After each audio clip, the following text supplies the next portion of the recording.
les bonnes relations sont loin d'être évidentes à entretenir au sein du gouvernement.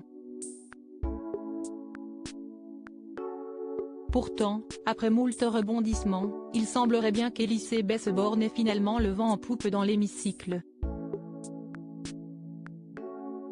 Et pour cause, plusieurs hommes politiques ont confié leur point de vue plutôt favorable quant au maintien de la première ministre à Matignon, auprès de BFM Télévision ce mercredi 14 juin. Elle va tenir. Il n'y a pas d'autre bon choix, a déclaré un membre du gouvernement. Tandis qu'un autre a confessé, Elisabeth fait le job. Elle est solide, sans orgueil déplacé.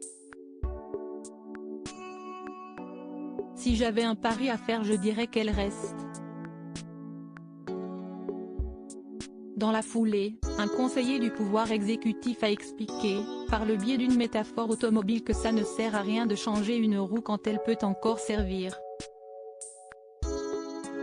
Faute de mieux, l'idée est de la cramer jusqu'au bout. Un dernier haut fonctionnaire de la majorité n'a d'ailleurs pas mâché ses mots sur les attentes globales qu'il pouvait avoir d'un Premier ministre. La force de la Première ministre aussi est qu'il n'y a pas de solution magique avec un autre profil qui apporterait la majorité absolue. L'arbitrage sera uniquement politique et pas sur un profil. Est-ce qu'il sent bon? Est-ce qu'il est beau? On n'est plus là.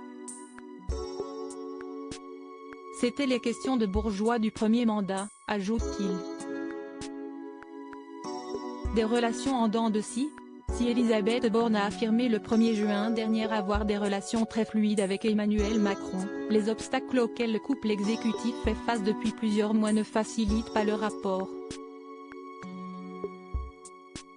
Entre majorité relative à l'Assemblée, réforme des retraites, tensions avec les syndicats, 49. 3, ou encore projet de loi immigration, les rumeurs de tension ne sont jamais loin. De plus, le locataire de l'Élysée a donné 100 jours à sa première ministre pour apaiser le pays. Une échéance qui se terminera le 14 juillet prochain. Alors, difficile de savoir si la conclusion de ce compte à rebours aura un impact sur son avenir à la tête de Matignon. Article écrit en collaboration avec 6 médias. Crédit photo, Stéphane Le Mouton.